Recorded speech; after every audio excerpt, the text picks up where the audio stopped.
আসসালামু আলাইকুম। কেমন আছেন সবাই?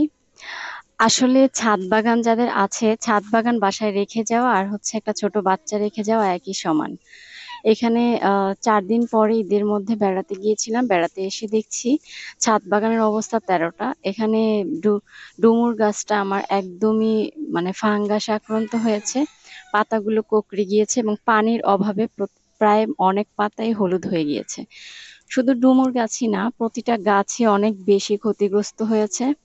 আহ আসলে আহ ৪ দিন পানি না দেওয়াতে যে এতটা ক্ষতি হবে বুঝতে পারিনি। এখানে এই ডুমুরটা আমি দেখেছিলাম হালকা পাকা পাকা ছিল, সেটা পেকে ৪ দিনের মাথায় পচেও গেছে। এরকম অবস্থা। এখানে বেগুন গাছগুলো একদমই তছনছ অবস্থা। যেমন পানির অভাবে পাতা শুকিয়ে গেছে, এমনকি পোকা এই ৪ দিনে মাত্র পোকাগুলো এমন করে ফেলছে গাছগুলো, এটা কিন্তু বিশ্বাসের বাহিরে। যাই হোক, এসে ছাদে উঠার পরেই মনটা একদম ভেঙে গেছে। এখানে হচ্ছে বরবটি গাছ ছিল। বরবটি গাছের পাতাগুলাও একদম অনেকটা হলুদ হলুদ হয়ে গেছে এবং কুঁকড়ে গেছে। এ বেগুন গাছগুলো মনে হচ্ছে আর রাখতে পারবো কিনা সন্দেহ আছে। শুধুমাত্র এখানে পুঁইশাক গাছগুলাই ভালো আছে। এখানে পেয়ারা গাছটা দেখে তো আমি একদমই হতভম্ব হয়ে গেছি। পেয়ারাটা কিন্তু আমি হাত দিতে না দিতেই ছুটে পড়ে গেছে। এছাড়াও বেশ কিছু পেয়ারা নিচে পড়ে গেছে। প্রত্যেকটা পেয়ারা পোকায় ধরেছে।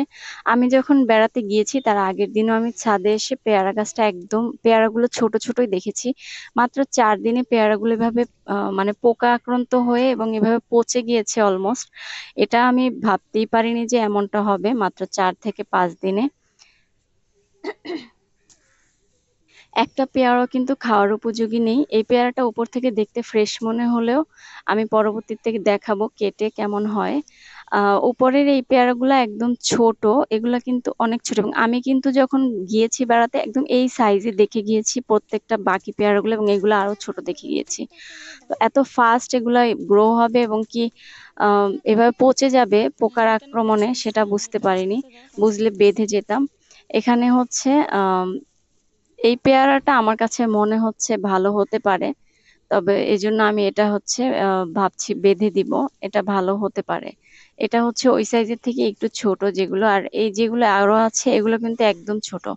আমি তো মানে আবারও বলছি, আমি যখন গিয়েছিলাম তখন আমি বাকি পেয়ারাগুলো এই সাইজে দেখে গিয়েছিলাম।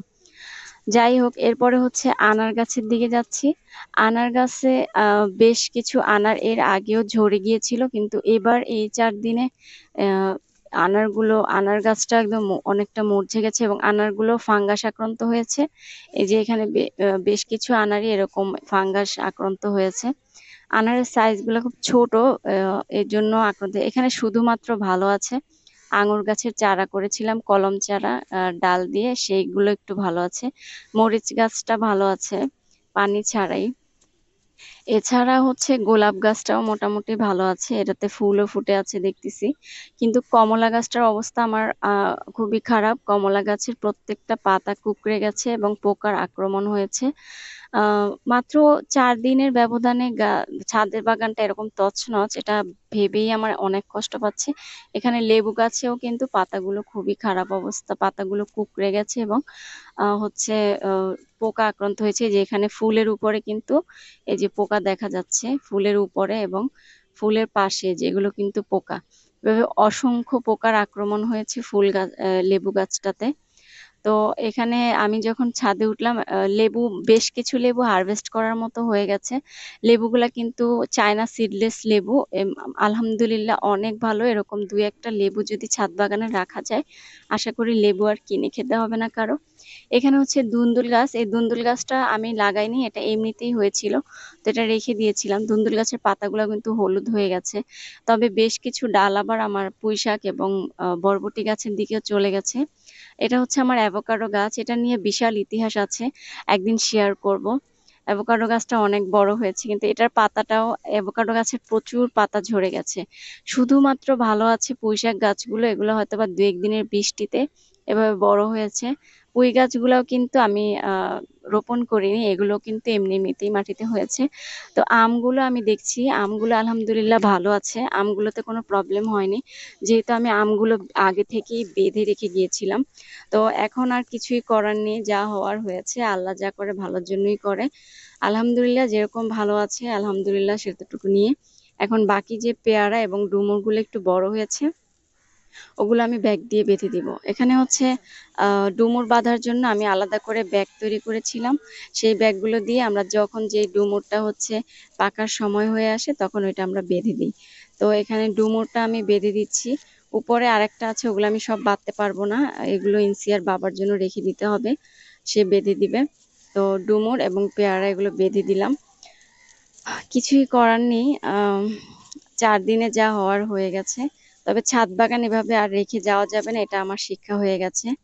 এরপরে পেয়ারা যেটা আমি ওখান থেকে পেরে নিয়ে আসছিলাম 2টা কেটে দেখাচ্ছি। উপরে ভালো লাগলেও কিন্তু ভিতরটা কি মনে হয় ভালো হবে? মোটেই না। ভেতরটা কিন্তু খুবই খারাপ অবস্থা, একদম পোকাতে জর্জরিত করে ফেলছে। এর পরেরটার অবস্থা কি গেস করেন তো? এর পরেরটার অবস্থা কি ভালো হওয়ার সম্ভাবনা আছে? উপরে কিন্তু পোকা অলরেডি আক্রমণ করেছে, এই যে ভিতরেও সেম অবস্থা, এটা তো আরো বেশি খারাপ অবস্থা। যাই হোক, পেয়ারা গাছটার প্রায় 9 থেকে 10টা পেয়ারা হয়েছিল। তো প্রায় সব এখানে 7টা পেয়ারার মতোই নষ্ট হয়ে গেছে, আর 3টা গাছে আছে। তো গত বছর কিন্তু এই পেয়ারা গাছ থেকে আলহামদুলিল্লাহ প্রায় 13 থেকে 14টা পেয়ারা হারভেস্ট করেছিলাম, তখন আরো ছোট ছিল গাছ।